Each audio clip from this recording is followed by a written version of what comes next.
Gracias Marcos, gracias Garrett, un saludo para todos y particularmente un agradecimiento muy especial y una felicitación muy especial a la Fundación Libertad por llevar adelante este maravilloso encuentro que nos ofrece tantas alternativas, tantas variantes, y este panel que vamos a tener la oportunidad de dialogar con grandes amigos sobre el caos organizado, objetivos y estrategias de la izquierda en América Latina, tiene protagonistas de mucho peso, que los vamos a ir presentando uno a uno. Vamos a recordarles un poco a todos los amigos la modalidad del día de hoy. Vamos a estar escuchando por espacio de 15 minutos a cada uno de nuestros oradores, así que voy a tratar de colaborar con ustedes para que vayamos cumpliendo los tiempos que nos establecimos, y luego de estas presentaciones tendremos tiempo para un intercambio que va a ser seguramente también muy enriquecedor, conociendo inquietudes de todos ustedes y, por supuesto, dialogando con los oradores que ya estamos presentando. En el primer caso vamos a estar escuchando a María Corina Machado, no necesita presentación, todos la conocemos, una combativa defensora de la libertad en la difícil Venezuela de estos últimos años, política, es diputada, ingeniera, fundadora del movimiento político 20 Venezuela, decíamos hoy, una de las defensoras más importantes que tiene la libertad en Venezuela, así que le estamos dando la bienvenida a María Corina Machado. Muchísimas gracias por esta oportunidad y escuchamos estos primeros 15 minutos, mientras en minutos iremos sumando a nuestros panelistas del día de hoy, que estarán muy atentos e interesados en escucharte, María Corina. Gracias, Alberto. Muchísimas gracias a la Fundación Libertad, a la Fundación Internacional para la Libertad, a la Fundación Atlas. Encantada de estar aquí compartiendo con Darío, con Carlos Augusto y todos ustedes en este gran y oportunísimo seminario.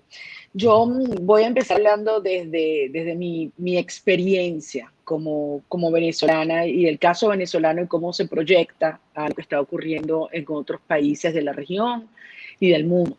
En primer lugar, hay que tener muy claro cuál es la naturaleza del régimen que enfrentamos en Venezuela para entender cómo la estrategia del caos se convierte en un arma poderosísima de control.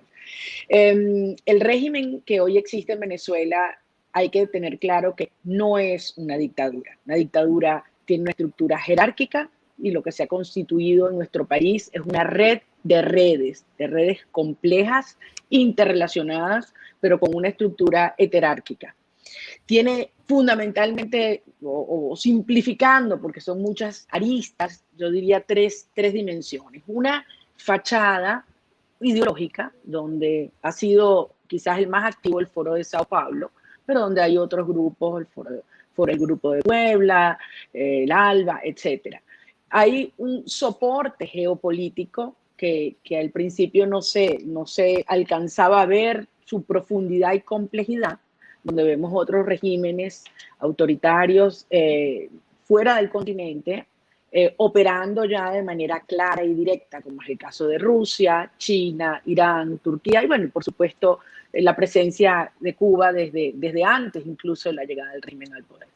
Y la tercera dimensión, la más compleja, peligrosa, dañina, es la dimensión criminal. Cómo se ha ido creando toda una estructura compleja donde han convergido en nuestro país el crimen organizado internacional y el terrorismo internacional, encontrando en Venezuela una cantidad de servicios logísticos, muchos de los cuales los provee el propio Estado. Entonces, ya no hay un límite entre las mafias y el Estado. El Estado es la mafia es el Estado, y se ha convertido en un complejo sistema adaptativo. Llegó y fue tomando control de todas las instituciones. Yo he escrito bastante sobre esto y creo que puede ser útil a otros países de América Latina para tener señales tempranas de cómo se fue tomando y destruyendo el sistema judicial, las Fuerzas Armadas, los medios de comunicación, todo el sector productivo y financiero, la academia, cómo se infiltraron los partidos políticos, cómo se ha ido incluso tomando control del territorio. Esto es un tema hoy en día muy doloroso, muy difícil de transmitir para quienes no están en Venezuela. Es decir, un sistema depredador que acaba con todas las posibilidades de generar riqueza del país, arrasa con las reservas, se endeuda monumentalmente y cuando ya no tiene más nada que dar a estas dinámicas criminales, entonces entrega el territorio. Y eso es lo que estamos viendo hoy. Más de la mitad del territorio venezolano está bajo el control de grupos criminales de diversa índole y dimensión que ejercen control territorial, económico y social. Es decir, si usted quiere conseguir combustible, quien lo aprueba no es ni siquiera la autoridad civil ni militar, es la criminal.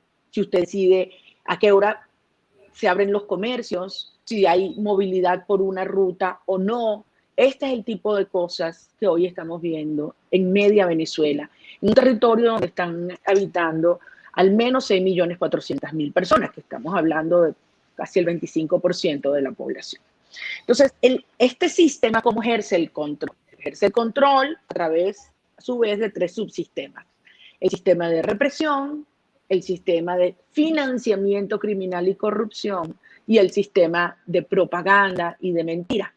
De allí se derivan, para lo que son para mí, los 3 herramientas de estos sistemas: la mentira, el terror y el caos, que se ejercen en estos sistemas. El sistema de represión no hay que explicarlo. En Venezuela tenemos cifras inhumanas de perseguidos, de torturados, de desaparecidos, de ejecuciones forzosas, extrajudiciales, de desapariciones forzosas. Hay, como ustedes bien saben, un proceso en curso en la Corte Penal Internacional por crímenes de lesa humanidad, pero esto es algo gigantesco, masivo y sistemático. El sistema de corrupción, bueno, toda actividad criminal que ustedes puedan imaginar, hoy en día se está dando en Venezuela. No solamente el narcotráfico, actividades de legitimación de capitales, explotación ilegal de minerales, prostitución infantil, tráfico de niños, tráfico de órganos, todo tipo de actividad criminal. Con estos recursos, además, y muy al estilo de los sistemas mafiosos, se penetran todos los sectores de la sociedad y se cooptan individuos por la vía de chantaje, extorsión, amenaza. Entonces, es muy complejo determinar hasta dónde llegan los tentáculos del régimen y digamos, los linderos, los límites, la frontera del sistema. Por otra parte, había hecho mención al tema de la mentira y el sistema de propaganda. Hiram Johnson, senador de los Estados Unidos en 1917, en la Primera Guerra Mundial, dijo: la primera víctima cuando llega a la guerra es la verdad. Y es dramático como constatamos eso en un país como Venezuela. Utilizan todo tipo de mecanismos, control de los medios de comunicación, toda la plata del mundo para la propaganda, el control de las redes, compra de periodistas, persecución, etcétera, ¿no? Y van construyendo una narrativa en este contexto de la guerra cultural que es realmente, hay que reconocerlo, poderosa, articulada y cínica. En un país como Venezuela, que tenemos la mayor inflación del planeta, ellos llaman a la moneda el bolívar fuerte. En un país donde las bandas criminales han ocupado el corazón de Caracas, en áreas que el régimen le ha entregado para la actividad impune a estas bandas, se llaman las zonas de paz. Un país que no tiene luz ni combustible es para ellos la Venezuela potencia. Entonces, allí hay que entender la fuerza y el cinismo de esta narrativa y cómo contrarrestarla. Yo hablaba de guerra cultural y de guerra híbrida, y aquí me quiero detener un minuto, porque la característica básica de esta confrontación que nosotros tenemos por delante es que uno no tiene conciencia que está en ella. Tratamos de vivir como si viviéramos en una situación normal, como ciudadanos normales, pero en el fondo somos al mismo tiempo, y sin que lo hayamos querido, soldados y víctimas. Y esto es un tipo de guerra no convencional donde la realidad dejó de basarse en las certezas y llegar a ser exclusivamente incertidumbre. Y allí es donde el caos, la tercera herramienta, tiene tanto poder. Porque esto, la incertidumbre, es también un resultado del caos. En Venezuela el caos es por diseño, es una forma de ejercer el poder y ha sido puesta en práctica por diseño. Y el resultado es que paraliza al individuo. Ellos, estos criminales, tienen 2 ventajas a la hora de ejercer este sistema de caos. La primera es que ellos controlan los tiempos. Y la segunda es que este régimen no planifica de forma estratégica, sino por contingencia, lo cual a ellos le da una gran adaptabilidad y flexibilidad a estos cambios del entorno. Entonces, en síntesis, los estados democráticos actúan sobre la base del orden institucional y se logra la paz institucional. Estos estados criminales, su dinámica esencial es el caos y lo que se establece es una paz criminal. Y eso, trágicamente, es lo que hoy vivimos en mi país. Por último, una reflexión a todos ustedes. La naturaleza de estos sistemas criminales es expansionista. No hay manera de encapsularla, de contenerla en los límites y en la frontera de una nación. Ya estamos viendo hoy, por ejemplo, toda la frontera colombo-venezolana es una gran zona gris del crimen total, el que no hay actividad lícita alguna y que se va empujando y expandiendo progresivamente hacia Colombia. Vemos cómo Venezuela se ha convertido en un santuario, las actividades de la guerrilla del ELN y la FARC, desde aquí, desde mi país, con obviamente la coordinación con el régimen, lleva adelante actos terroristas que llegaron al extremo de un atentado a la vida del primer mandatario de Colombia, Iván Duque. No hay país alguno que esté inmune y que pueda estar al salvo de este tipo de dinámicas que en una guerra híbrida no convencional, el campo de la lucha no es esencialmente el territorio, puede serlo, pero hay muchos otros. El campo de la opinión pública, del ciberespacio, de las redes sociales, de la justicia internacional, de modo que de los mercados globales. De modo que ya hemos visto cómo estos tentáculos han llegado y están operando y han contribuido a la desestabilización, esperamos que temporal en algunos países, pero a la deriva en unas direcciones muy preocupantes en otras, como es el caso de Perú. Finalmente, yo quiero insistir en este punto. Si no logramos desmontar la estructura criminal que hoy opera simultáneamente desde Venezuela, Cuba y Nicaragua, todos los países de la región están bajo serio riesgo. La seguridad hemisférica de Occidente está en peligro y lo fundamental es entender que no estamos enfrentando políticos, ni políticos malos, estamos enfrentando criminales. Y la estrategia para abordarlos debe ser la justicia internacional que se aplique de manera implacable y creciente. Yo, bueno, voy a llegar hasta aquí. Creo que hay muchos temas específicos que podemos elaborar mucho más. Finalmente creo que nosotros los liberales debemos tener muy claro que la mentira se enfrenta aferrándonos a la verdad. Frente al terror hay que generar confianza con el testimonio y la coherencia de nuestro discurso y de nuestra actuación y, por supuesto, enfrentar el caos dando certezas. Y en este momento también aprovecho para enviar un mensaje a todos los venezolanos que estén conectados hoy alrededor del mundo, muy especialmente a los venezolanos en Argentina. Como ustedes saben, son más de 6 millones de compatriotas nuestros que están regados por el mundo entero. Es la segunda segunda crisis migratoria más grande que hay en el planeta y es la nuestra, la más grande en la historia del hemisferio, una Venezuela que se ha ido desangrando de manera intencional, porque estos sistemas quieren hacernos prófugos a los que se van y la cárcel les persigue y esclavos y mendigos los que quedamos. De modo que no hay otra opción que mantener firme y decidida esta lucha por la libertad, que es la lucha de todos, y que al final tengo la seguridad que tendrá ese destino para Venezuela y para las Américas. Muchas gracias. Muchísimas gracias, María Corina. Como siempre, interesante la reflexión, nos va a dejar mucho para el intercambio.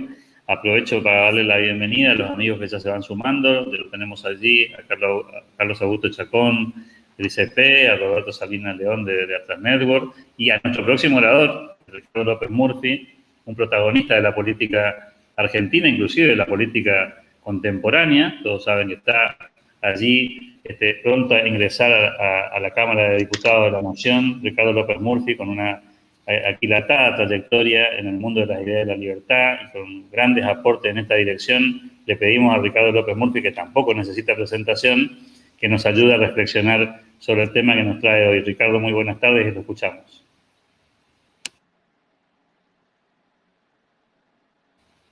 Lo tenemos sin audio, Ricardo, ¿no? No está. Ahora sí. A ver, ahora sí. Ahora sí. ¿Está puesto o no? Ahora sí, perfecto. Ahí se muteó de nuevo. A ver, ¿ahora? Ahora sí. Muy bien. Bueno, primero saludar la extraordinaria exposición de Marina Corina, que ella sabe lo que la admiramos y lo que la valoramos y lo que aquilatamos, esa formidable lucha por la libertad en Venezuela, donde quizás las atrocidades del totalitarismo han llegado a extremos, como ella misma narraba, prácticamente desconocidos en nuestro hemisferio. Yo quisiera centrarme en tres aspectos que son complementarios a lo que decía Marina Corina. Primero, el proceso de destrucción económica. Algo que esta gente no se puede sacar de encima es que han producido, donde ellos han prevalecido, un proceso de destrucción del nivel de vida extraordinario. Yo creo que lo que ha pasado en Venezuela es una catástrofe de dimensiones desconocidas. Si la migración es desconocida, la catástrofe económica también es desconocida. Prácticamente ni una guerra hubiera sido capaz de generar una caída del nivel de vida de la magnitud que esta gente produce. Y no es que lo produce porque sí, lo produce la incompetencia, la corrupción, la destrucción de una forma de organización mínima que tienen todas las naciones y que en estos países se pierde. Y esa pérdida y esa destrucción económica yo creo que la tenemos que marcar a fuego, porque probablemente eso sea más disuasivo de seguir estas corrientes que cualquier otro elemento. Es decir, parte de mi argumentación en el debate electoral en la Argentina, en el cual debo reconocer que es mi única excepción haber salido para este foro. Estoy metido, hay una broma que dice que se despiertan conmigo en la radio, pasan la tarde en los programas conmigo y aguantan la noche conmigo, vivo peleando en todos los medios todo el tiempo. Soy una presencia casi rutinaria de la vida televisiva. Estoy metido en la casa de todo el mundo a través de los medios, bueno, porque la batalla es muy dura en este momento acá contra unos truanes extraordinarios. Pero un elemento que nosotros hemos logrado muy eficaz es este debate sobre las consecuencias económicas atroces que estos regímenes tienen sobre el nivel de vida de la población. Una cosa es decirle usted va a perder libertades, que yo las valoraré mucho, pero hay gente que no percibe lo que eso significa. Pero lo que sí percibe todo el mundo es la caída del nivel de vida. Y es muy notorio, sobre todo acá, yo lo veo, yo he sacado un voto extraordinario en la comunidad de expatriados. O sea, la comunidad de venezolanos, de gente que está viviendo en la Argentina, que está autorizada a votar, ahí nos ha ido extraordinariamente bien. Y nos va no solo bien por afinidad conceptual, porque ellos han vivido, sino porque utilizamos la narrativa de ellos en el debate doméstico. Es decir, evite que les pase a nosotros lo que les pasó en Venezuela, que ojalá lo podamos revertir lo más pronto posible, pero en los hechos en Venezuela y Cuba ha ocurrido. Cuba es quizá todavía más severo por el larguísimo plazo que estas ideas disparatadas han tenido sobre la organización productiva y sobre la asignación de recursos. El segundo fenómeno que está muy ligado a lo que explicaba Marina Corina es la destrucción institucional. Acá prácticamente hemos trastocado todos los órdenes institucionales y forma parte del entramado hacer cosas institucionales locas. Creo que el más grande precedente fue cuando lo nombraron a Maduro. Ustedes se acuerdan que cuando muere Chávez, Maduro no estaba en la línea sucesoria, apareció en la línea sucesoria. Y yo diría, en la Argentina, una de las cosas que nosotros enfrentamos es que nos hemos vuelto puristas de la Constitución. Y digo, este orden, digamos, debido proceso ha pasado a ser también una línea de defensa muy importante de nuestra idea, porque en ese caos que decía Marina Corina, ese caos inspirado por las versiones más truanes del proceso, tiene también en el desorden institucional una contraparte lógica. La cosa más impactante en nuestro país es que de la misma bancada oficialista se insulta al presidente, que es un correveidile de ello, de una manera como nunca ha ocurrido antes, ni entre los opositores más acerbos. Ahora, eso forma parte de ese proceso de destrucción del orden institucional. Es decir, el que manda no es el que manda en la administración, no es el que está autorizado por nuestros textos legales y constitucionales, sino un poder informal que designa, a que a usted le parezca mentira, por carta, quiénes deben ser los jefes de gabinete, los voceros, los ministros. Es decir, hay una ruptura del orden institucional, y yo creo que la preservación del orden institucional, como la preservación de un sistema de asignación de recursos razonable, son dos puntos en los que hacemos un extraordinario énfasis. Y el tercero, esto sí ya hace un overlapping con lo que decía María Corina, es la mentira. La mentira acá es de una magnitud atroz. Tenemos uno de los ministros que ha dicho que la pobreza en Argentina es menor que en Alemania, pero así como, esto es una cosa desfachatada, y es una de las figuras paradigmáticas de este régimen. Y la mentira se acumula todo el tiempo. Por ejemplo, es el único país donde debe haber un debate sobre la deuda pública, sobre el monto de la deuda pública. Usando los mismos números, ellos tienen una interpretación esotérica de la deuda. Y esas mentiras se transmiten, como también contaba María Corina, de una manera a través de las redes, con una persistencia, con una tenacidad que trastoca, es decir, trastoca el juicio y la interpretación de los hechos. Porque aunque es una mentira atroz, se repite y se repite y se repite y se repite hasta el extremo. Por ejemplo, el otro día, en un debate televisivo feroz, uno de estos personajes me decía: pídale perdón a los jubilados. No hay un solo decreto que yo haya firmado que haya jorobado a ningún jubilado, no hay ninguna prueba. Y el tipo me agredía diciendo: pídale perdón. Yo decía: ¿pero de qué le tenemos que pedir perdón? Ustedes que nos han saqueado los fondos previsionales, nos han destrozado el nivel real de las jubilaciones, han trastocado la fórmula de ajuste, y el que tiene que pedir perdón soy yo. Digo, pero esa mentira como estrategia genera ese lodazal que hablaba María Corina, probablemente no a los extremos de la frontera venezolano-colombiana, donde las muertes son entre ellos, o sea, las muertes son de bandas, son de accionar en banda. Pero esa tendencia a la mentira es una paternidad de todas las viudas del marxismo. O sea, yo recuerdo que una de las cosas más notables, y con esto voy a finalizar mi primera intervención, una de las cosas más notables de mi vida fue cuando Andropov, que ustedes recuerdan era el jefe de la KGB, asume la Secretaría General del Partido Comunista de la Unión Soviética y lo llama al secretario del Instituto de Planificación y dice: yo quiero saber la verdad. Bueno, pero nadie sabía cuál era la verdad, porque se había mentido tanto, que este personaje viene con una respuesta que prácticamente produce hilaridad. Y la hilaridad viene de acá. Ustedes saben que la CIA exageraba el potencial económico de la Unión Soviética para poder ampliar el gasto de defensa de los Estados Unidos. Y este personaje, que era el secretario del organismo de planificación, lo va a ver a Andropov y le digo: mire, tengo un dato que es infalible.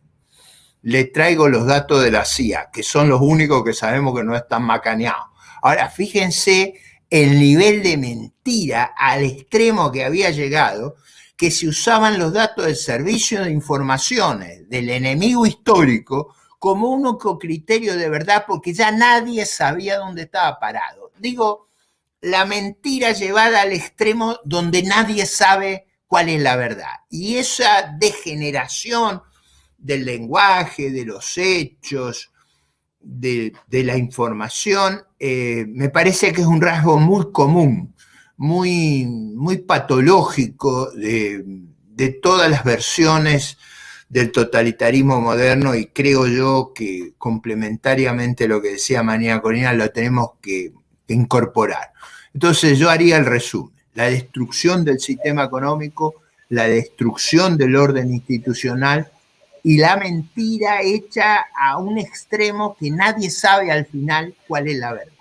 Ese rasgo que degrada la convivencia, degrada la vida humana y degrada la gobernabilidad, me parece a mí un rasgo que tenemos que enfatizar y subrayar en lo que es esta inmensa batalla cultural, que yo diría es mucho más importante que la electoral y que la política, la batalla cultural, porque la clave del problema está en la mente de nuestro conciudadano. Cuando uno empieza a comprar estos disparates, si no los para, termina degradado hasta el extremo que ya no sabe cuál es la verdad. Y ese punto creo yo que lo tendríamos que rescatar, Alberto, en esta visión conjunta que estamos dando. Muchas gracias. Muchísimas gracias, Ricardo, por este aporte y esta introducción, que estamos tratando de darle velocidad porque tenemos varios oradores para este panel y ojalá que podamos tener tiempo para la reflexión después de esta primera ronda. Por eso es que le voy a dar paso ahora a Roberto Salinas León, otro amigo del liberalismo, otro amigo de todos los que intentamos de una u otra manera sumar en esta batalla cultural. Lo conocemos. Roberto es director del Centro para América Latina de Atlas Network, presidente de Alamos Alliance y asesor editorial de Azteca, y fundamentalmente una persona que nos ayuda a reflexionar y que seguramente hoy nos va a tratar de aportar su mirada sobre este tema. Así que, Roberto, bienvenido y lo escuchamos. Caray, muchísimas gracias por esa generosa presentación, Alberto. Es un gran gusto, de veras que celebro, al igual que Ricardo, el hecho que el enfoque de este congreso y de este conversatorio sea sobre la cultura de la libertad o el liberalismo cultural, y que el tema cultural se ha vuelto fundamental para poder comprender lo que está pasando o esta maravillosa forma de María Corina de caracterizar los ejemplos de los autoritarismos y las autocracias que tenemos, la red de redes, que es más una cuestión de complicidades y de una red extraordinariamente organizada, que dentro de lo mismo pues genera el caos, ¿no? Justamente el tema del cual estamos hablando, caos como el desastre económico que nos platicaba Ricardo López Murphy, incluso complicidades con crimen organizado como suele pasar en otros países, en fin. Yo quisiera enfocar mis comentarios, sin antes agradecer nuevamente a Fundación Libertad por esta amable invitación, en el tema de la libertad de expresión. Parece que María Corina tocó este tema en una forma contundente y sobre todo en sus palabras de cómo estos esfuerzos son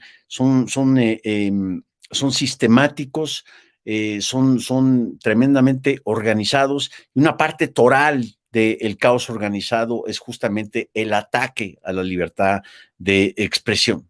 Tuve la gran suerte de participar con la Fundación Internacional para la Libertad, con uno de los oradores que estará presente aquí en este Congreso de Liberalismo Cultural, en la Bienal de la Cátedra Vargas Llosa, con Mario Vargas Llosa, Gerardo Bongiovanni, con Álvaro Vargas Llosa y con varias otras amistades, en un extraordinario seminario sobre los desafíos de la libertad de expresión hoy. Y decía muy claramente, nos compartía Mario Vargas Llosa, que no puede haber una democracia, no puede haber una sociedad abierta, bien entendida, sin la libertad de expresión, sin el disenso como una parte fundamental de esa cultura de la libertad, porque es a partir del disenso y del diálogo que podemos, por lo menos, construir una conversación civilizada. Lo que Michael Oakeshott, el gran pensador político, en su ataque al racionalismo político, hablaba justamente que nuestro propósito como seres con temperamento liberal es cultivar una cultura de conversación civilizada, donde aprendo yo a escuchar, ¿sí? Lo que el caos organizado y lo que estos grupos de Puebla o estos intelectuales y ciertamente estos políticos, estas mafias del poder que se han instaurado en nuestros países y ahora empieza a contaminarse este virus alrededor del mundo, lo que hacen es justamente atacar esa parte de la cultura de la libertad. No puede haber disenso. Y lo decía Fidel Castro ya ahorita con toda la crisis que ha habido a partir del 11, una crisis positiva, la crisis del actual régimen cubano que ha habido a partir del 11 de julio, de que por fin hay la oportunidad de que los ciudadanos manifiesten su disenso, simplemente con ese coro diciendo libertad, libertad. Los podemos escuchar en todos los videos que se han grabado. ¿Qué están pidiendo? Están reclamando libertad. ¿Sí? Es a partir de este disenso que se puede construir el diálogo y esto se vuelve el peor enemigo de aquel que quiere polarizar, de aquel que quiere unir. Fidel Castro, el Che Guevara decían, la tolerancia es intolerable. No vamos a tolerar una diferencia de opinión con aquellos que ya tienen el monopolio de la verdad, porque de ahí nace toda esta red de redes, toda esta complicidad, todo este ataque sistemático a las instituciones y a la libertad de los individuos. Nace a partir justamente de desafiar y de coartar la libertad de expresión. Hay varias modalidades. Puede ser simplemente como el pobre Luis Otero Alcántara, que ahora ha nombrado de los 100 más influyentes en la revista Time. ¿Qué hacen con él? Pues simplemente lo encarcelan. Nuestra pobre amiga Ruana también, 25 años de edad, una influencer activista que, bueno, un día no apareció en YouTube y ella advirtió, si algún día no aparezco en YouTube a las 5 de la tarde, hora de Miami, ya saben dónde estoy. Pues ya sabíamos dónde estaba. Y ahora le tienen secuestrados todos sus aparatos digitales, sus teléfonos, su teléfono celular, etcétera. La tienen completamente encarcelada figurativamente, pero ya lo estuvo literalmente también. Lo que nos compartía María Corina, que ha pasado en Venezuela hoy en día, es una tragedia humanitaria que ha llevado a esta migración de enorme y valiosísimo y queridísimo capital humano alrededor de todo el mundo. No mencionaste la comunidad de venezolanos en México, María Corina, pero aquí hemos sido grandes beneficiarios de ese talento, de esa hermandad y de esas mentes que comparten y que pueden hoy en día celebrar una conversación civilizada. Voy a regresar a este punto un poco más adelante. En otros casos, quizá el de Argentina, y ojalá Ricardo nos comparta. Felicidades, por cierto, Ricardo, nuevamente, vaya, eres imparable, ¿no? Otra vez te metiste a la política y otra vez estás haciendo una diferencia y sentando un ejemplo para todos nosotros. Vaya, en el caso de otros regímenes, lo que vemos hoy en El Salvador, por ejemplo, empieza a preocupar muchísimo, ya empieza a haber una fuga de talentos de El Salvador, ya desde antes existía, pero ya ahora por temas de hostigamiento y de persecución. En México, pues no les tengo que decir lo que ha pasado. En este mismo foro de libertad de expresión, compartía por un lado gente como Enrique Krause o Héctor Aguilar Camín, que el gobierno, a través de la famosa mañanera de López Obrador y de varias otras instancias, se ha dedicado a sistemáticamente cultivar el odio y el resentimiento, la polarización. Yo, desde que tengo uso de razón, no he visto a la sociedad mexicana tan dividida y tan polarizada. Parecería un retrato de lo que Ian Bremmer habla en su libro Us versus Them. Nosotros contra ellos, los buenos contra los malos, los que hablan con la verdad contra los neoliberales que conspiran en contra de los deseos y la voluntad del pueblo, que por supuesto le encarno yo, señor presidente, viviendo en el Palacio Nacional. En esa arquitectura, pues quizá no hay una censura directa, pero sí hay hostigamiento. Científicos que son denunciados, científicos, como si hubiera mecánica cuántica popular versus mecánica cuántica neoliberal, ¿no? Las gárgaras que hacen con esta palabra y con este fantasma que habría que eliminar de nuestro vocabulario de una vez por todas. Y lo peor de esto que mencionaba Ricardo es la tendencia a la mentira, pero yo creo que es más una tendencia a donde el político se vuelve el árbitro del poder, aquel que decide la verdad. Y en donde si la realidad no se acomoda a la verdad, quien pierde es la realidad. Hay una expresión muy mexicana que se llama me canso ganso.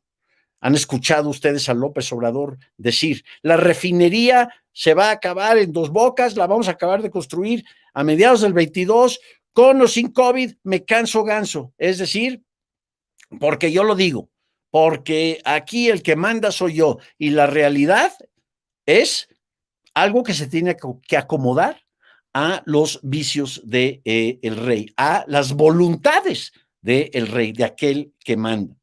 Fue muy bienvenido que en la reunión de la CELAC en México hace 2 semanas, donde fueron invitados de honor tiranos, abiertos tiranos, hayan hecho un escándalo. Nicolás Maduro, Miguel Díaz-Canel, que Luis Lacalle Pou le haya dicho las verdades a el tirano de Maduro y a el tirano de Díaz-Canel, en una forma valiente y con gran coraje, y esperemos que esto siga. A mí me da una cierta esperanza, me da esperanza escuchar estas historias y estos relatos y esta forma de diagnosticar el caos organizado de parte de los participantes de esta mesa. Ahora, yo iba a mencionar particularmente lo que es mi segunda patria, porque soy casado con colombiano y adoro a Colombia. Lo vemos con gran preocupación por una polarización que también está sucediendo ahí. Y me permití aquí invitar y ser un poco disruptivo a mi querido amigo y una persona que admiro profundamente su trabajo, incansable trabajo que hace Carlos Augusto Chacón, junto con todos sus colegas del Instituto de Ciencia Política Hernán Echavarría. Yo le quisiera ceder parte de mis minutos, Alberto, si me das la oportunidad, a Carlos Augusto, adelante, por supuesto. Muy breve, nos dé un breve resumen de cómo ve el panorama en Colombia, y quizá después, Carlos Augusto, me vuelves a pasar la palabra a mí para yo poder tomarme todo el resto del tiempo. No es cierto. Adelante, para Carlos. compartir con ustedes una reflexión final. Carlos Augusto. Muchísimas gracias, Roberto. Un saludo muy especial a todos. Sin lugar a dudas, el mejor regalo que un gran amigo le puede hacer a uno es el tiempo, y máxime si es el tiempo en un panel tan importante, así que mil y mil gracias de verdad. A María Corina, pues a quien admiro profundamente, a Ricardo López, a Darío y a Alberto, un saludo muy especial. Yo muy rápido, es a propósito del tema y de este espacio que Roberto me ha cedido tan generosamente, es decirles, miren, Colombia no se escapa a la amenaza populista y liberal que ronda en América Latina y que está constituida por grupos como el Foro de Sao Paulo, el Grupo de Puebla, o incluso este think tank llamado CELAC que promovió Podemos de España y en el que participan varios académicos y políticos de izquierda latinoamericanos. Lo que hemos vivido en los últimos 2 años en Colombia, y específicamente en los últimos meses, más exactamente desde el 18 de abril en Colombia, es el resultado de una acción política y desestabilizadora coordinada, que ha buscado eso, desestabilizar política y socialmente al país, desinformar a la opinión pública y promover la acción política violenta, que busca deslegitimar al gobierno, a la fuerza pública y socavar la confianza de los ciudadanos en las instituciones. Y uno entonces aquí puede afirmar rápidamente, y ya María Corina ha hecho una explicación perfecta de lo que estamos viviendo en Venezuela, pero uno puede afirmar aquí que nos enfrentamos a una amenaza asimétrica enmarcada en la combinación de todas las formas de lucha en la que convergen 4 tipos de actores.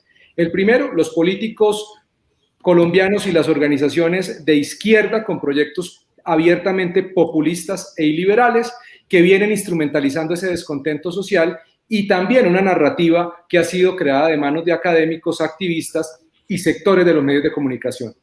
Los segundos, las redes criminales que operan en Colombia y también en Venezuela y que controlan las economías ilícitas como el narcotráfico, la minería ilegal y el contrabando, como lo son el ELN, las llamadas disidencias de las FARC y las estructuras de crimen organizado como el Clan del Golfo y otras bandas criminales que ya están nuevamente asesinando soldados, secuestrando y reclutando menores de edad. Tercero, por supuesto, el actor que en la región genera más inestabilidad, el régimen de Nicolás Maduro, que continúa la puesta en marcha de su estrategia de guerra asimétrica con el apoyo de Irán, Rusia y China, a partir de esa doctrina de defensa impulsada desde 2004 por el propio Hugo Chávez y que cada vez cobra más fuerza a través de la integración de las Fuerzas Armadas Bolivarianas con milicias civiles y otros actores armados no estatales como los grupos criminales colombianos que están repartidos en las llamadas zonas de defensa integrada y que cada vez más se convierten en la principal amenaza a la seguridad y la defensa no solo de Colombia, sino de toda la región. Y en cuarto lugar, las redes y organizaciones de estructuras que operan a la sombra del Foro de Sao Paulo y del Grupo de Puebla y que a través de mecanismos de diplomacia pública y activismo internacional promueven acciones en contra de Colombia en diversas organizaciones internacionales y foros multilaterales, así también como en el Congreso de los Estados Unidos y ante la Unión Europea, poniendo en marcha campañas de desinformación en las redes sociales y ante generadores de opinión de importantes medios de comunicación. Es decir, tenemos una serie de actores que incitan a la agudización de la tensión política en Colombia, que legitiman y apoyan directa e indirectamente, ya sea financiando o a través del discurso político, a estructuras violentas que están operando en Colombia, que han instrumentalizado la manifestación pacífica, volviéndola violenta a través de las vías de hecho, el vandalismo, el terrorismo urbano y los bloqueos para explotar la permeabilidad social. Todas estas estructuras y actores operan articuladamente para posicionar una narrativa con la que buscan minar la legitimidad democrática del país para justificar y promover una disrupción política a través del proyecto populista como el de Gustavo Petro. Desafortunadamente, hay que decirlo, y ya me aproximo a terminar, a este panorama se suma también que la mayoría del establecimiento político colombiano, con muy contadas excepciones, ha sido bastante complaciente con las ideas proteccionistas, estatistas, colectivistas y, por qué no decirlo, abiertamente iliberales y liberticidas. No hay en Colombia, ustedes lo saben, un solo partido político con un proyecto liberal serio y coherente que permita avanzar en la defensa del modelo de libre mercado, de la propiedad privada, del gobierno limitado y de la función empresarial. Desde el ICP, junto a nuevas organizaciones que han surgido en los últimos 2 años y de la mano con asociaciones de pequeños y medianos empresarios que han empezado a reconocer la importancia de participar de forma activa, venimos advirtiendo sobre los riesgos del populismo y posicionando ante la opinión pública la necesidad de ganar la agenda política en defensa de la libertad, más allá de la agenda electoral. Lo hacemos porque sabemos que la amenaza populista no terminará si Petro pierde el próximo año. Cada 4 años tendremos ahí ese fantasma del populismo. Les agradezco enormemente nuevamente por el espacio, Roberto. Mil y mil gracias por tu generosidad. Muchas gracias, Carlos. Roberto, te escuchamos sí, en lo que queda. Muchas gracias por compartir. Yo tenía mucha ilusión en vez de hablar yo mismo de Colombia, pues caray, que alguien que está viviendo estos riesgos nos compartiera y complementara la conversación a lo que ha dicho María Corina y nos ha compartido Ricardo. Yo cierro simplemente con el mensaje muy similar al de María Corina en torno a la fortaleza y la certeza. El uso de la palabra, la letra libre, es fundamental. Tenemos que defender ante este caos organizado, yo diría, lo primero, además de una agenda proactiva y propositiva, una propuesta de política pública que sea inteligente, que sea creativa y bien comunicada, además de todo eso y lo que estamos tratando de hacer, pero lo primero es lo primero, la letra libre, la libertad de expresión. Eso es esa bandera, la bandera de la tolerancia, de saber escuchar y de celebrar la disencia en nombre de una conversación civilizada, puede ser un activo enormemente poderoso y exhibir a esta red de redes, no tan solo como autoritarios, sino como campeones de la intolerancia y de presumir hablar con la verdad. Alberto, muchísimas gracias. Agradezco enormemente nuevamente a la Fundación Libertad por esta oportunidad. Muchísimas gracias, Roberto, y muy grata también la participación de Carlos en esto, que también nos ha aportado una mirada interesante. Voy a ir al último de nuestros panelistas de este panel y al mismo tiempo invitar a todos los que están allí acompañándonos a que aprovechen la presencia de semejantes defensores de la libertad para hacer lo que a mí me hubiera gustado hacer cuando era joven, ¿no? Poder hacerles una pregunta, ¿no? Poder plantearles una inquietud. Así que aprovechen el chat y acérquennos preguntas para lo que va a ser luego el intercambio que tendremos con María Corina, con Ricardo, con Roberto, con Carlos y, por supuesto, con quien va a ser el orador ahora, Darío Lopérfido, que fue secretario de Cultura y Medios de Comunicación de la Nación durante la presidencia de Fernando de la Rúa, director artístico del Teatro Colón, presidente de Ópera Latinoamérica y secretario y ministro de Cultura de la Ciudad de Buenos Aires. Así que, Darío, te escuchamos. Estás sin audio, Darío. A ver. Ahora sí. Muchas gracias a tan distinguido panel por sus reflexiones. Bueno, yo quiero, no voy a poner mucho más énfasis en lo que han descrito también todos.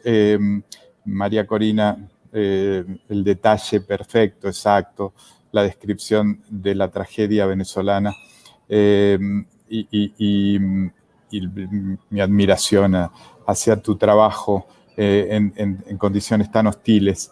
Pero creo que lo que explicaba María Corina es a lo que se llega cuando este tipo de procesos no se enfrentan, no se combaten desde el inicio y cuando en determinado momento las sociedades y algunos sectores de la política caen en visiones confusas de pensar que estos procesos autoritarios, populistas, tienen a veces algo bueno. Y entonces eso hace perder tiempo y eso hace que estos sistemas se consoliden hasta terminar armando estas estructuras criminales que toman el gobierno. El inicio es lo que estaba comentando Carlos Augusto recién, lo que está pasando en Colombia, lo que pasó hace un tiempo con las movilizaciones y cómo dentro de esas movilizaciones había una cosa fuertemente desestabilizadora del gobierno, como lo que puede pasar con Petro, en el caso que llegue a la presidencia, esos síntomas que empiezan primero como cosa imperceptible, que es el avance sobre los medios de comunicación, repartir dinero para tener una prensa adicta. Todo esto va pasando de a poco y yo no quiero poner énfasis en los modelos estos populistas autoritarios porque ya los conocemos, ya sabemos qué pasa, ya sabemos cómo empiezan a interconectarse, ya sabemos qué rol empieza a jugar Cuba, qué rol juega Venezuela, cómo modifican las alianzas internacionales de los países y los países de Latinoamérica pasan de ser aliados del Mercosur o de alianzas de la OEA o aliados de la Unión Europea, de los Estados Unidos, pasan a tener alianzas con Irán, con China, con Rusia. Todo este trabajo que tienen con algunas entidades de superficie, políticos que por un momento quieren ponerse la fachada de socialdemócratas, pero en realidad son políticos que lo que están buscando, como el Grupo de Puebla, lo que están buscando es llegar al poder para instalar un populismo autoritario, sobre lo que va a pasar y lo que pasa desafortunadamente cuando los países caen en eso, o lo que puede pasar con países como Colombia o algunos otros que no están en eso, pero pueden llegar a caer. El ejemplo que tenemos de los últimos tiempos es el de Perú. Desafortunadamente, Perú, que venía por un camino con muchísimos problemas políticos, pero con razonabilidad económica y respeto por la libertad, cae por una circunstancia electoral casi fortuita, por un presidente que llega con el 15%, avanza a ese nivel de deterioro. Yo lo que quiero poner énfasis es en el rol de las oposiciones políticas. Y quiero tomar dos casos testigos. Un caso testigo es el de España. En España, Podemos venía avanzando casi a campo descubierto sin ningún problema hasta venir de la nada, hasta llegar a ocupar la vicepresidencia del gobierno y un montón de ministerios en el gobierno de Pedro Sánchez. Cuando se establece, cuando se fortalece Podemos, cuando había un gobierno de centroderecha, del PP, de Mariano Rajoy, que quizás no era un buen gobierno, pero quizás no daba la pelea y la batalla cultural que tenía que dar para que esa gente, desnudar a esa gente y mostrarle a la población que esa gente, detrás de los falsos discursos igualitarios y toda esta cosa que sabemos que es lo que usan al principio, tenía la intencionalidad que todos los que pasamos por procesos así, los argentinos por el kirchnerismo, que es usar las instituciones para entrar al gobierno de manera legítima para después romper las instituciones desde adentro. Esta es, digamos, la clave. Ya no hay más secretos de que esto es así. Petro va a jugar institucionalmente hasta que llegue a la presidencia. Cuando llega a la presidencia va a buscar a sus amigos de Latinoamérica y del resto del mundo que piensan con eso y va a empezar a conspirar contra el sistema desde adentro. Y entonces es un problema porque la legitimidad de origen la tienen, que son las elecciones, pero después la legitimidad la pierden porque no se puede otorgar legitimidad al que usa el sistema para destrozarlo.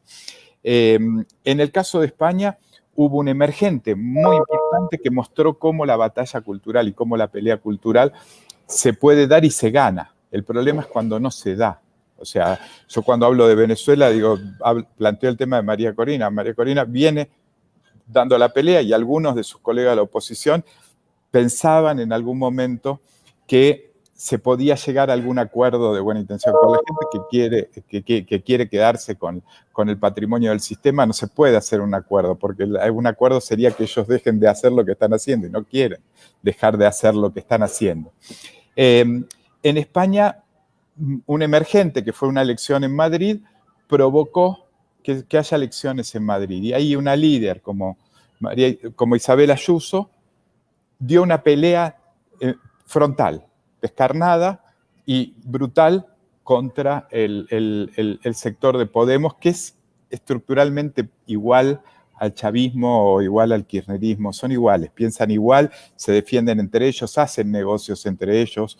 La gente de Podemos hacía negocios con Venezuela, con Maduro, meten arietes. Esa gente como José Luis Rodríguez Zapatero, el expresidente del gobierno, que hace tanto daño porque le da un blanqueamiento internacional a un gobierno criminal como el de Venezuela. Y Isabel Díaz Ayuso los enfrenta, le plantea un duelo prácticamente, obliga a Pablo Iglesias de Podemos a salir del gobierno para competir contra ella en Madrid, lo destroza electoralmente, pero lo destroza políticamente y lo retira de la política. Hoy Podemos no es nada. Las encuestas para las próximas elecciones muestran que va a quedar como una fuerza casi testimonial. Por supuesto, no va a poder entrar en ningún entramado de gobierno. Y eso se consiguió en España, cuando justamente lo que parecía un año y medio antes era que justamente Podemos iba a seguir creciendo, porque hubo un sector de pensamiento liberal, claramente. Isabel Ayuso tiene pensamiento liberal, que ordenó un partido político que había estado un poco a los tumbos los años anteriores y lo llevó hacia un camino de confrontación plena. Le ganó y se terminó el problema. Esta es para mí la estructura correcta. El segundo caso testigo, que estamos ahora en pleno momento de vivirlo, es el caso argentino. El caso argentino, había pasado el gobierno de Macri, que había sido un gobierno que había hecho las cosas razonablemente bien, había fracasado en la cuestión económica, pero no había dado esa pelea. El gobierno de Macri no dio la pelea y dejó al kirchnerismo en latencia. Por la crisis económica perdió las elecciones y el kirchnerismo vuelve al poder después de haber estado 12 años en el poder. Un sector de la población confía en esa cosa, una vez más, del Grupo de Puebla, de mostrarse como somos socialdemócratas, queremos la igualdad, queremos la justicia. Terminan siendo los sátrapas de siempre. Desde el día 1 se sabía que eran unos sátrapas que venían a romper la institucionalidad, que venían a seguir con su historia permanente de corrupción, que venían a llevarse por delante a la oposición. Y acá estamos ahora en una situación interesante, porque yo tenía los mismos temores que en su momento vi en cierta oposición venezolana o lo que había pasado hace unos años en España, que hubiera una oposición que no diera la pelea, que no confrontara fuertemente, porque es fácil ganarles. El tema es confrontarla, el tema es que hay que tener coraje y tener gladiadores democráticos. O sea, estos movimientos se asientan cuando la oposición no se comporta como como oposición. Juntos por el Cambio, que es la oposición al kirchnerismo en la Argentina, hace unos años fue aliado con el kirchnerismo. Hubo un sector importante de Juntos por el Cambio, que creía que ese discurso de vamos a repartir, vamos a... Y Cristina Kirchner en su primera elección lleva a un hombre de la Unión Cívica Radical, que es un partido Juntos por el Cambio, como candidato a presidente. Y yo discutía en ese momento, le decía, ¿cómo van con estos delincuentes? Y decía, no, bueno, que hay que hacer un acuerdo, porque el acuerdo sobre la redistribución de la riqueza y esa cosa bobalicona de algunos buenos socialdemócratas, pero que tienen una cosa un poco bobalicona, culposa, que creen que se puede hacer política con los forajidos, llevó a que la oposición le regaló todo el terreno en Argentina al kirchnerismo durante los 12 años. Algunos de la gente que yo apoyo ahora en la Argentina y que están en la misma coalición que Ricardo, vuelvo a decir, fueron aliados del gobierno del kirchnerismo hace 8 años. O sea, y eso provocó un retroceso descomunal. En los últimos tiempos, ese tipo de oposición en Argentina podría haberse impuesto, porque seguían manteniendo ese mismo estilo y ese mismo tipo de discurso. Pero pasó algo. Ricardo se presentó a las elecciones, hubo sectores de Juntos por el Cambio que se endurecieron, y que se endurecieron no solo contra el kirchnerismo, sino que se endurecieron contra los que tenían una oposición, querían ejercer una oposición tibia frente al kirchnerismo. Hubo sectores que no están en Juntos por el Cambio, pero pertenecen al pensamiento liberal, José Luis Espert, Javier Milei, mucha gente que empujó, no solo enfrentó muy fuertemente al kirchnerismo, sino que empujó a la oposición más débil a que se endurezca. O sea, la oposición más débil en la Argentina vio que si no se endurecía, Ricardo se iba a quedar con todo, dirigentes, algunos no, como Patricia Bullrich, y se iban a quedar con todo porque estaban representando a la ciudadanía. Ese sector acuerdista, tibio, que en la Argentina se lo denomina palomas, lo que estaban haciendo era provocando una crisis de representatividad muy grande. Habían dejado de representar a sus electores. Esto yo creo que fue providencial. Si no hubiese pasado este proceso de que dirigentes democráticos y representativos arrinconaron al kirchnerismo, pero también arrinconaron a la oposición acuerdista, hoy no habría futuro. Entonces, voy a terminar. Quería dejar este mensaje. No alcanza y no sirve más quejarse por lo que hacen los autoritarios y populistas. Yo no me quiero quejar más de Maduro. Ya sé que es un sátrapa, ya sé los desastres que hizo Fidel Castro, ya sé lo que puede hacer Petro, pero todavía no llegó al gobierno y yo puedo describir lo que va a hacer Petro, sé lo que pasó en Perú y soy de los que creen que el kirchnerismo es una calamidad no de los últimos 5 años, una calamidad desde el día que llegaron al poder. Era una banda organizada para robar y para quedarse con el poder, que llegó al poder por una circunstancia fortuita. Entonces, esas descripciones de estos modelos las tenemos. Creo que hoy la posibilidad, como lo muestra el caso de España, como lo muestra esta posibilidad nueva que se abre en Argentina, o lo que debería pasar en Colombia, o lo que debería pasar en México, es que las oposiciones estén a la altura del partido y no tengan complejos y no tengan delirios de pensar que se puede acordar con los que quieren quedarse con el poder para siempre. Gracias. Muchísimas gracias, Darío, por esta reflexión, y vamos a aprovechar al máximo los minutos que nos quedan para generar este intercambio tan valioso que podemos tener a partir de ahora, ¿no? Yo recordándole simplemente que cuando propusimos este panel decíamos el caos organizado, objetivos y estrategias de la izquierda en América Latina. Yo les quiero acercar un primer interrogante y que nos ayuden a reflexionar sobre esto, que tiene que ver con cómo se hace para darle esta batalla contra una izquierda que lo único que pone arriba de la mesa son fracasos estrepitosos de sus políticas, ¿no? Es decir, no hay modelo de esta izquierda que sea exitoso en términos de que a la sociedad le vaya mejor. Sin embargo, a pesar de esos fracasos, esa izquierda se reinventa permanentemente, cambiando la narrativa, acomodando y ajustando la dialéctica y, por lo tanto, finalmente mintiéndonos descaradamente, ¿no? Y ya los conocemos, sabemos que funcionan así y que no necesitan un éxito para seguir en el poder. ¿Cómo salimos de esa especie de trampa mortal en la que la izquierda comete errores, gobierna mal, perjudica a la gente y nosotros no seguimos pudiendo conseguir que la gente recapacite sobre esos fracasos y siga creyendo que son problemas de implementación? María Corina, la más experimentada de esta mesa en esta cuestión que estamos planteando. Estamos sin audio, María Corina. Ya. Ahora sí. Me encantó la aproximación de Darío, porque yo creo que allí está la esencia, es decir, hay que asumir las cosas como son. Ignorar la guerra, negar la guerra, en primer lugar no favorece la paz y tampoco detiene la violencia.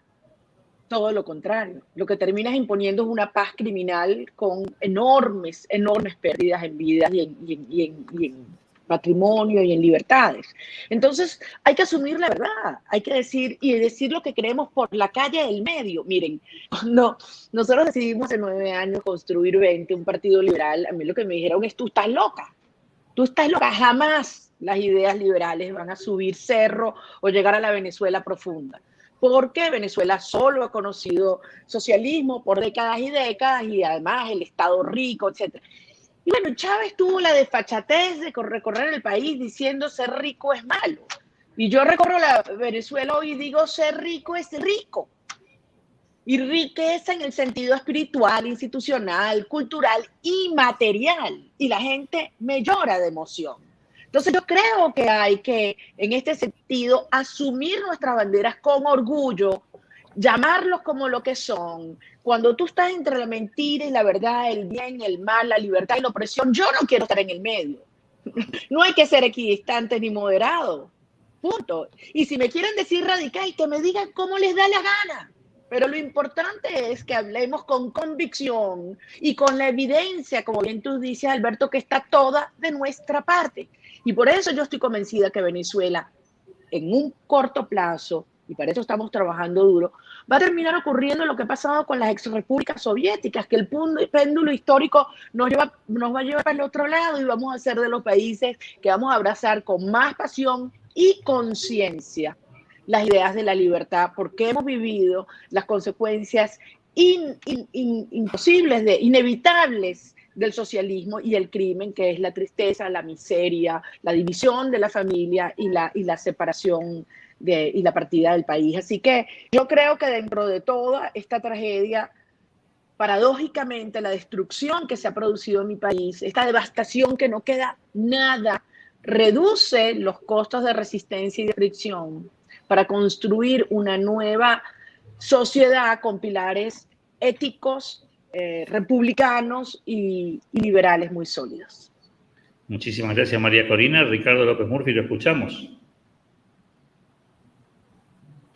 Sí, yo tengo la impresión y la práctica de que esto no se puede andar con tibiezas. Es público y notorio mi discurso, así que creo que hay que ir sobre la racionalidad, o sea, hay que ir implacablemente a desnudar las mentiras y hay que actuar con la firmeza del caso. O sea, a veces a mí se me censura mucho en Argentina, en las filas opositoras, la resiedumbre y las descalificaciones. Digo, vamos por Cristina y sus secuaces.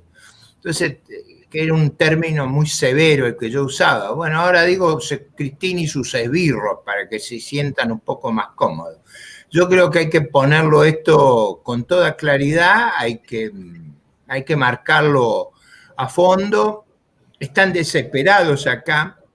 Acá ha ocurrido algo notable que Darío contaba, que es que han sufrido una derrota electoral de características aplastantes, y yo espero que el 14 de noviembre, ustedes saben que se terminó acá la pandemia con el episodio electoral. Ellos habían usado la pandemia para ponernos en una penitenciaría.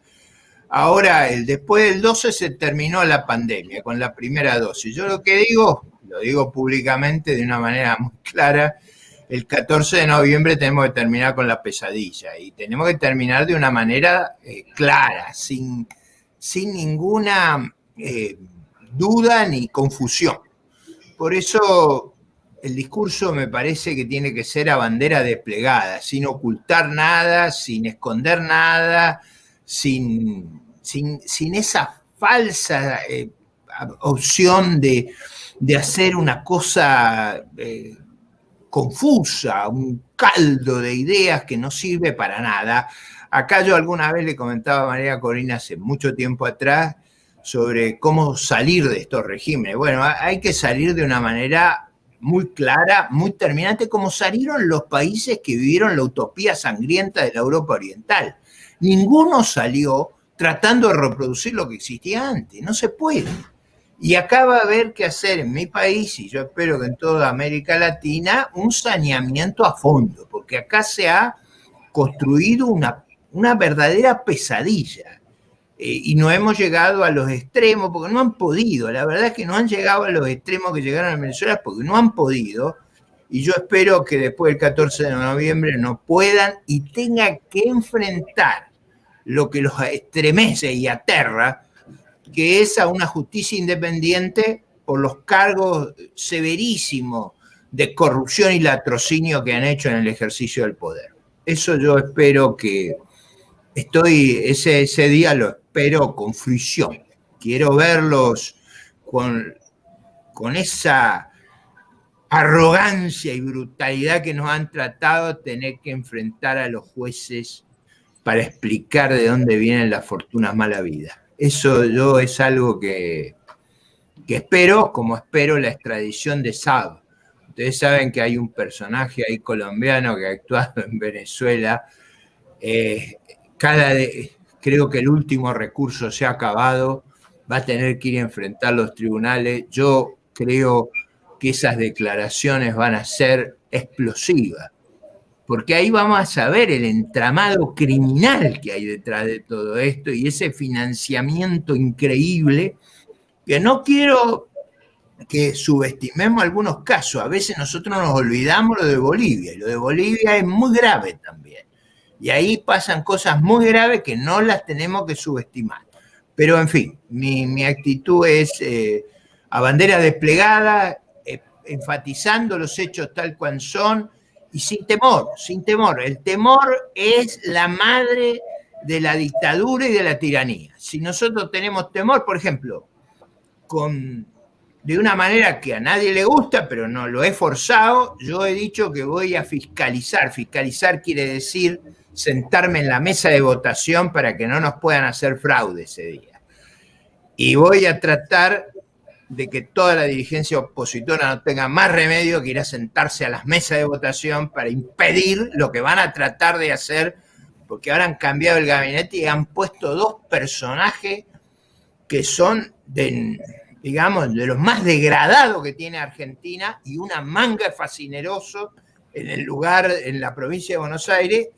Y yo creo que tenemos que hacer no solo una campaña muy vigorosa, sino el día del comicio impedir que hagan las cosas que van a tratar de hacer. Eso es mi desafío, y la forma que creo que hay que hacerlo esto es poniendo el ejemplo. Así que, sin consultar a nadie, he lanzado esta idea que yo voy a ir a fiscalizar y van a tener que ir todos a fiscalizar para que no lo puedan hacer.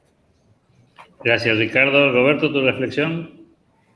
Vale, pues bravo, Ricardo. Ahí estaremos contigo en ese esfuerzo de fiscalización. Yo añadiría que otra de las raíces de estos totalitarismos y de este impulso autocrático que lamentablemente hemos visto en nuestra región es el silencio. Entonces, el temor es, por un lado, algo que empodera al autócrata, pero también el silencio. Y de ahí pues sí, la valentía de llegar y decir las cosas tal cual como son. Pero tal cual como son, también tenemos que reconocer que vivimos en un ambiente de enorme disrupción, un cambio tecnológico que ha permitido pues, conferencias que han logrado reunir extraordinarias mentes de todas partes del mundo, y aquí todos sentados, pero estamos reunidos, separados pero reunidos, celebrando una conversación. Y dentro de esta disrupción, me atrevo a decir, hay una gran reflexión que nos ha compartido el exministro de Finanzas de El Salvador y gran pensador liberal Manuel Heinz sobre los desafíos de la democracia liberal en el siglo XXI. Piensa que en esta disrupción y en la revolución tecnológica de las comunicaciones es un caldo de cultivo en donde es muy fácil que explote la envidia. También Deirdre McCloskey ha compartido algo muy similar. Y es muy fácil también donde el político, el mesías tropical o el mesías de nuestras regiones, llegue y aproveche la oportunidad para sembrar odio y para polarizar. El enojo, la cultura de la frustración y del enojo y de la víscera. Y parte de que no temamos decir las cosas como son es también combatir esa envidia y combatir esa rabia que existe, esa víscera que existe. Y aquí me atrevo a decir, el trabajo que estamos tratando de hacer en Atlas Network con todos nuestros socios, en todos nuestros aliados, es promover una agenda que diga las cosas como son, pero también con mucha imaginación y muy respetuoso de lo que es el ensayo y el error, lo que J.K. Rowling, la autora de Harry Potter, decía, los dos grandes valores para ella son fracaso e imaginación. ¿Qué fue lo que fracasó? Mauricio Rojas nos compartía hace rato. Tan contentos estábamos como poner una cifra del PIB per cápita o el índice de Gini y ya, se acabó, la discusión se acabó, ya todo va súper bien. No. ¿Qué es una política social inteligente? ¿Cómo podemos construir una política social inteligente y no tenerle miedo? Evitar las etiquetas. Es más, dejemos de hablar de derechas y de izquierdas.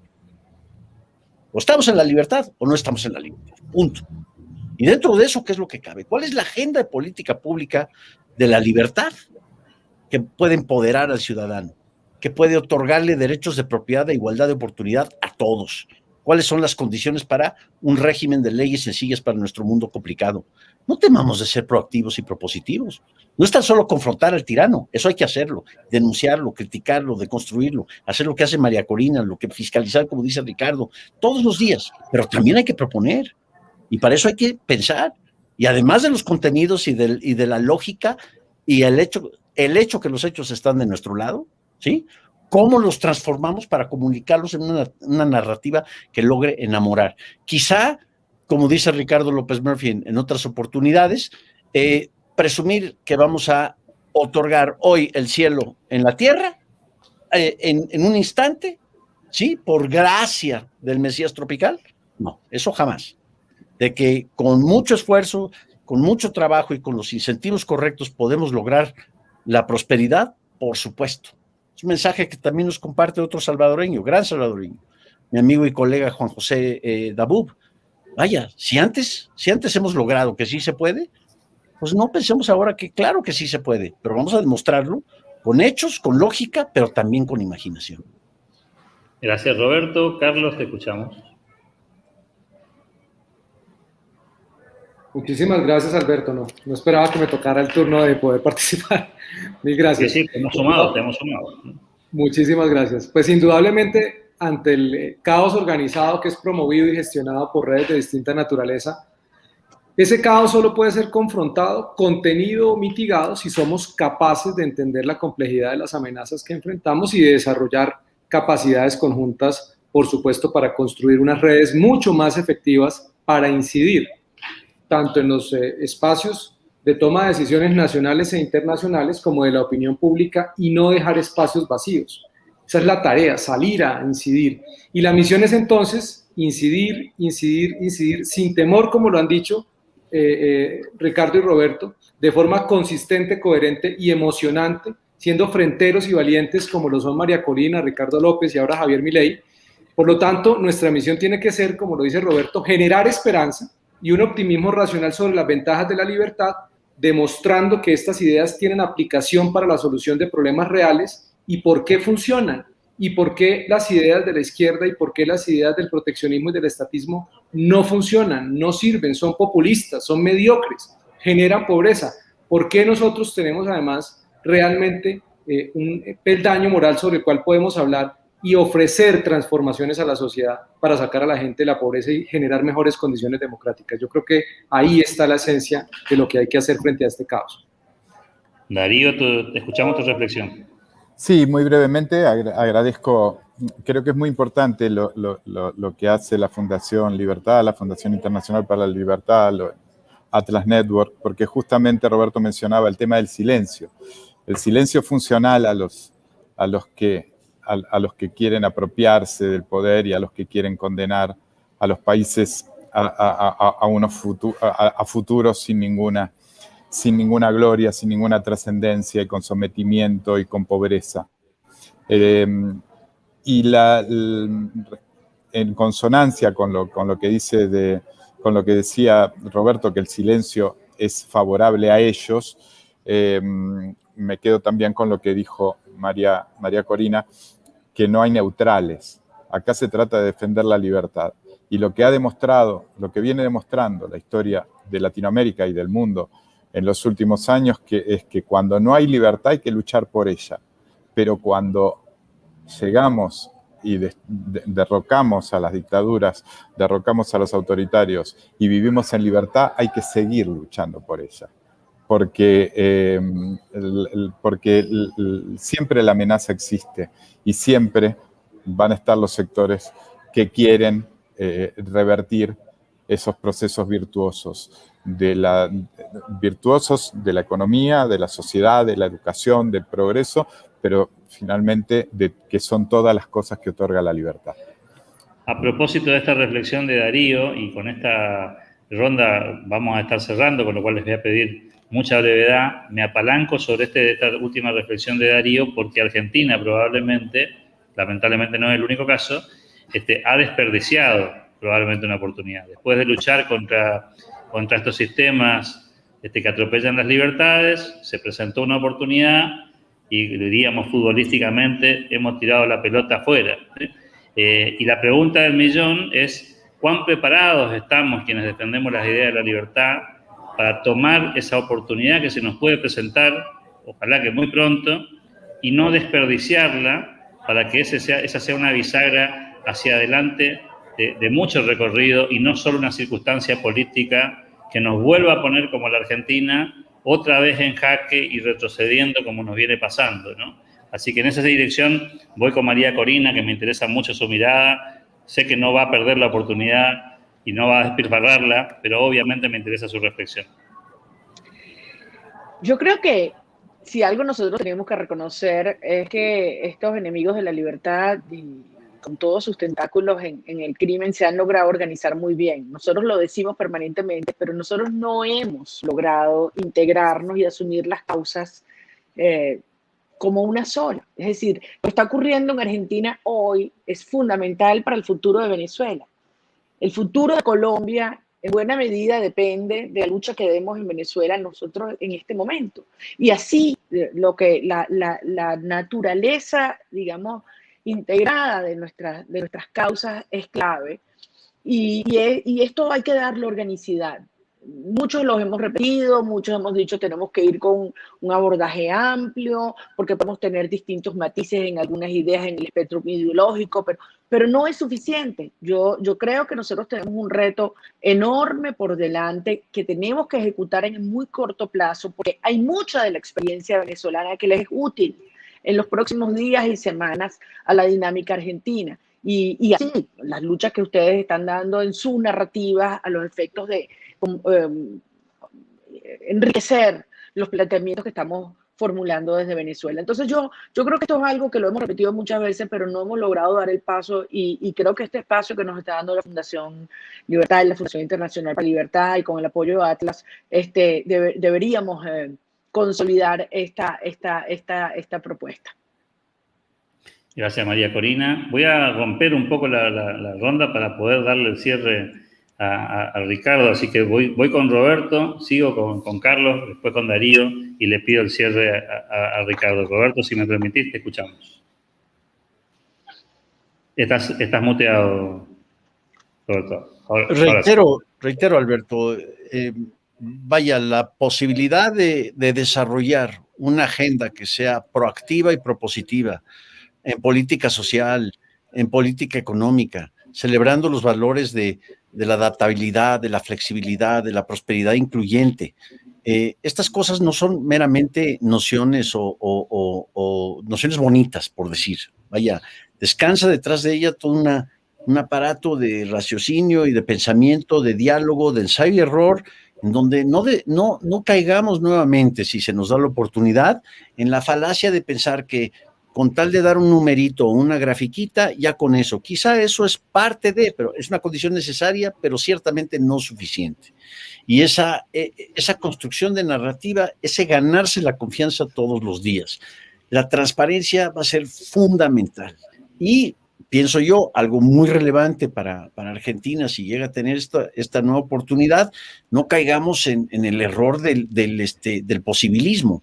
Lo vivieron ya ustedes, lo vivimos en México con Calderón y el poquito a poquito, y vamos a ver hasta mañana.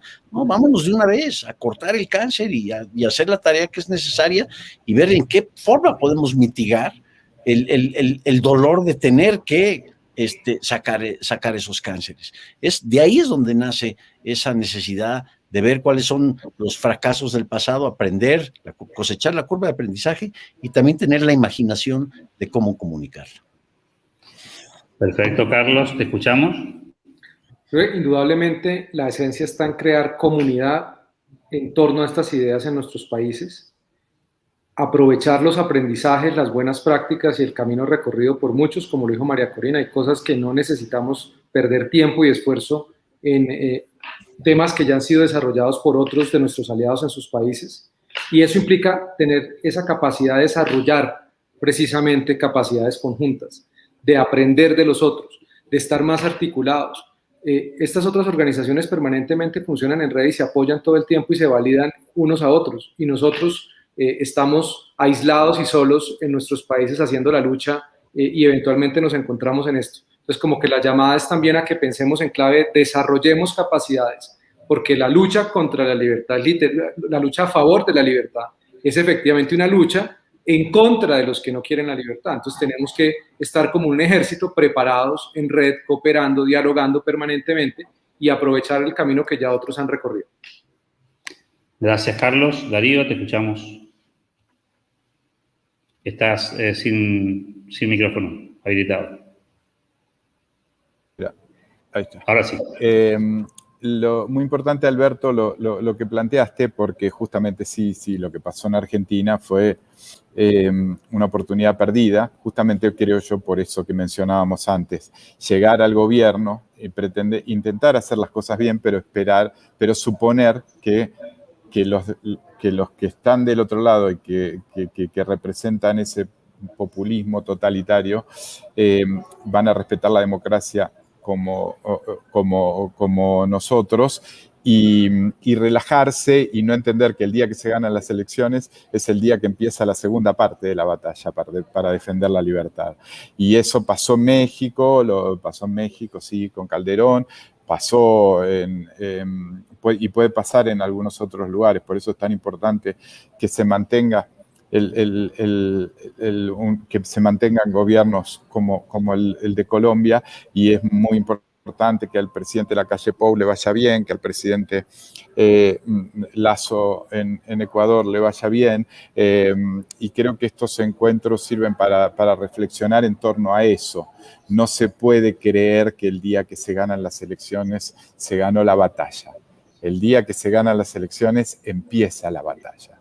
Y empieza la segunda batalla. La segunda batalla es para ganarle y para echar a esta gente, a estos sátrapas del poder, que es la batalla que se está dando en Venezuela, que es la batalla que se está dando en Argentina. Ahora, cuando se llega al gobierno, ese día no se entra a un spa. Ese día se cambia la armadura y se entra a otra batalla.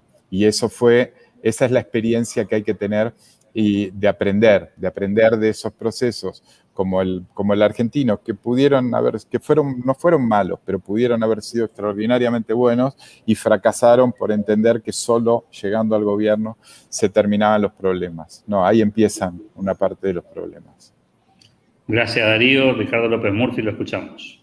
Bueno, para cerrar y de una manera breve, yo creo que si hay algo que queda claro que no alcanza con tener administraciones eficaces, transparentes, bien orientadas. En realidad lo que tenemos que desarrollar es esa vocación de lucha y de defensa de la libertad, del orden y del progreso. Yo quiero decirle que sigan con atención estos 2 meses que vienen en Argentina.